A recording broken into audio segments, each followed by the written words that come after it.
अध्याय 12 समास कंपाउंड पढ़िए और समझिए। बच्चों, समास संक्षिप्तीकरण की प्रक्रिया के बाद एक शब्द में व्यक्त किया जाता है, जैसे राजपुत्र, लाल किला, नाना नानी। अब इसे इस प्रकार समझें, राजा का पुत्र, राजपुत्र, लाल रंग का किला, लाल किला, नाना और नानी, नाना नानी। ऊपर लिखे शब्द राजपुत्र, लाल किला तथा नाना नानी सामासिक शब्द कहे जाते हैं, क्योंकि ये क्रमशः राजा का पुत्र, लाल रंग का किला तथा नाना और नानी के संक्षिप्त रूप हैं। ये सामासिक शब्द जब वाक्य में प्रयोग किए जाते हैं तो ये सामासिक पद कहलाते हैं। दूसरी ओर राजा का पुत्र, लाल रंग का किला तथा नाना और नानी, ये सब समास विग्रह कहलाते हैं। ये सभी शब्द सामासिक शब्दों के विग्रह करने के फलस्वरूप प्राप्त हुए हैं। अतएव इस प्रकार समास की परिभाषा दी जाएगी। शब्दों के समूह को संक्षिप्त करके नया शब्द बनाने की प्रक्रिया को समास कहेंगे। समास विग्रह की परिभाषा इस प्रकार दी जाएगी। समस्त पदों का विग्रह करने पर या उन्हें अलग करने की प्रक्रिया को समास विग्रह कहते हैं। अतः यह स्पष्ट हो गया है कि समास के अंतर्गत दो चीजें आती है, समस्त पद या सामासिक पद एवं समास विग्रह। अब आइए समास के प्रकार या भेद को जानें। समास 6 प्रकार के होते हैं, वे निम्नलिखित हैं। पहला अव्ययी भाव समास, दूसरा तत्पुरुष समास, तीसरा द्विगु समास, चौथा द्वंद्व समास, पांचवा कर्मधारय समास, छठा बहुव्रीहि समास। पहला अव्ययभाव समास, जिन समस्त पदों में पूर्व पद, पहला पद प्रधान या मुख्य होता है और समास होने पर पूरा पद अव्यय बन जाता है, उसे अव्ययभावी समास कहते हैं। जैसे समस्त पद, पूर्व पद, उत्तर समास विग्रह। अजन्म, अजन्म, जन्म भर, यथा शक्ति, यथा शक्ति, शक्ति के अनुसार, भरपेट, भर पेट, पेट भर, रातों रात, रात रात, रात ही रात में, प्रतिदिन, प्रतिदिन, प्रत्येक दिन। उपयुक्त समस्त पदों में पूर्व पद, पहला पद अव्यय है तथा उनके योग से बने समस्त पद भी अव्यय बन गए हैं। अतः हम कह सकते हैं कि जिन समस्त पदों में पूर्व पद अव्यय हो तथा उनके योग से समस्त पद भी अव्यय बन जाते हैं, उन्हें अव्ययभाव समास कहते हैं। अव्ययभाव समास के कुछ अन्य उदाहरण निम्नलिखित है। प्रतिवर्ष, प्रत्येक वर्ष, आमरण, मृत्यु तक, बेख टके, बिना खटके के, आजीवन, जीवन भर, हाथों हाथ, हाथ ही हाथ में, प्रत्यक्ष, आंखों के सामने। दूसरा तत्पुरुष समास, ऐसा समास जिनका उत्तर पद प्रधान होता है तथा समस्त पद बनाते समय विभक्ति चिन्ह का लोप होता है या विभक्ति चिन्ह विलुप्त हो जाते हैं, उनको तत्पुरुष समास कहते हैं। जैसे पुस्तकालय, पुस्तक के लिए आलय, जेब खर्च, जेब के लिए खर्च, अकाल पीड़ित, अकाल से पीड़ित, गृह प्रवेश, गृह में प्रवेश। तत्पुरुष समास के कुछ अन्य उदाहरण यह है। गंगा जल, गंगा का जल, घुड़सवार, घोड़े पर सवार, तुलसीकृत, तुलसी द्वारा कृत, कार्य कुशल, कार्य में कुशल, माखन चोर, माखन को चुराने वाला, राजमहल, राजा का महल। तीसरा द्विगु समास, ऐसे समस्त पद जिनमें पूर्व पहले का पद संख्यावाचक विशेषण होता है और वहीं दोनों पदों का बोध कराता हो, उसे द्विगु समास कहते हैं। जैसे पंचतत्व, 5 तत्वों का समूह, नवरत्न, 9 रत्नों का समूह, पंजाब, 5 आबों नदियों का समूह। कुछ अन्य द्विगु समास वाले समस्त पद ये हैं। शताब्दी, शत अब्दों वर्षों का समूह, त्रिनेत्र, 3 नेत्रों का समानहार, नवरात्र, 9 रातों का समूह, चतुर्भुज, 4 भुजाओं का समाहार, अष्टाध्यायी, 8 अध्यायों का समाहार, त्रिभुज, 3 भुजाओं का समाहार। चौथा द्वंद्व समास, ऐसा समास जिनके दोनों पद, पहला तथा दूसरा प्रधान मुख्य होते हैं, इनके बीच हाइफन चिन्ह लगता है और विग्रह करने पर हाइफन के स्थान पर या, अथवा और एवं लग जाता है। सबसे पहले बात यह है कि इस समास के दोनों पद परस्पर विरोधी या विलोम शब्द होते हैं। जैसे भाई बहन, भाई और बहन, माता पिता, माता और पिता, रात दिन, रात और दिन, हार जीत, हार या जीत। द्वंद्व समास के कुछ अन्य शब्द ये हैं: खट्टा मीठा, खट्टा और मीठा, आजकल, आज या कल, सुख दुख, सुख और दुख, गुण दोष, गुण अथवा दोष, अपना पराया, अपना या पराया, राजा रंग, राजा और रंग। पांचवा, कर्मधारय समास, जिस समास के समस्त पद के दोनों पदों पूर्व तथा उत्तर में विशेषण विशेष्य या उपमान उपमेय का संबंध होता है वे कर्मधारय समास कहलाते हैं। जैसे चरण कमल, कमल के समान चरण, पैर मृग नयन, मृग के समान नयन, आंखें नील गगन, नीला है जो गगन।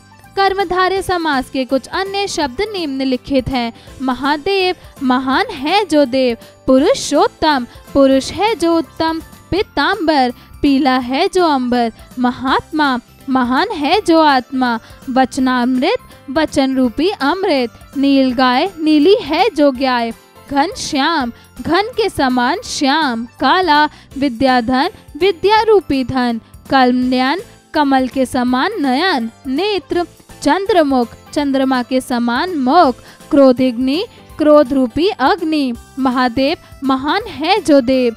छठा, बहुव्रीहि समास, ऐसा समास जिसके समस्त पदों के दोनों पद पहला तथा बाद का प्रधान नहीं होते बल्कि वे किसी तीसरे का ज्ञान या परिचय कराते हैं, उसे बहुव्रीहि समास कहते हैं।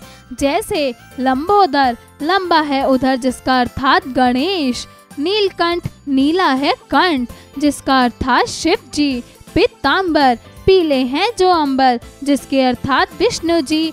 बहुव्रीहि समास के कुछ अन्य उदाहरण ये हैं: गजानन, गज के समान आनंद, मुख है जिसका अर्थात है गणेश जी, सुलोचना, सुंदर है लोचन जिसका विशेष स्त्री, चतुर्मुख, चार मुख है जिसके अर्थात ब्रह्मा, पद्मासन, पद्म, कलम, आसन है जिसका माँ सरस्वती, त्रिनेत्र, तीन है नेत्र जिसके शिव जी, कमल नयन, कमल के समान नयन है जिसके विष्णु जी। अध्यापन संकेत, शिक्षक शिक्षिका कक्षा में बच्चों को समास को साधारण समझाएं तथा इनके बीच के अंतर को भी स्पष्ट करें। आइए यह जानते हैं कि कर्मधारय और बहुव्रीहि समास में कैसे अंतर किया जा सकता है। जैसे कमल नयन, कमल के समान नयन, विशेषण विशेष्य का संबंध। कर्मधारय समास, कमल नयन, कमल जैसे नयन वाले अर्थात विष्णु। बहुव्रीहि समास, पीतांबर, पीला है जो अंबर। कर्मधारय समास, पीतांबर, पीले हैं अंबर जिसके अर्थात कृष्ण जी। बहुव्रीहि समास, यहाँ समास विग्रह का अंतर स्पष्ट कराया गया है।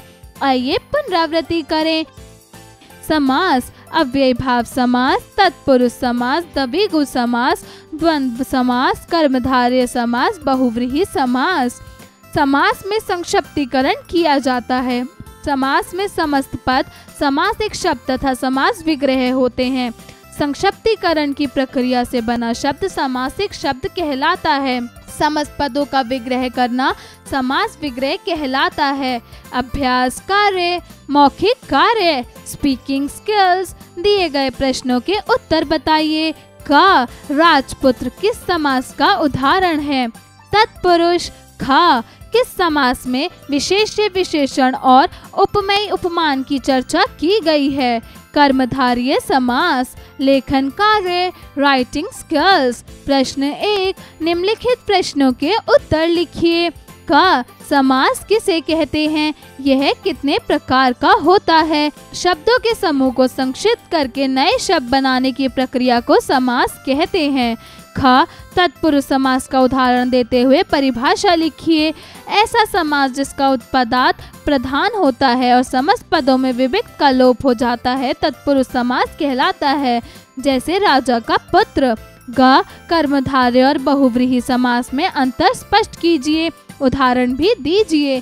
जिस समास के दोनों पदों में विशेषण विशेष्य और उपमेय उपमान का संबंध होता है वह कर्मधारय समास कहलाता है, जबकि बहुव्रीहि में पहला दूसरा न होकर तीसरा पद प्रधान होता है।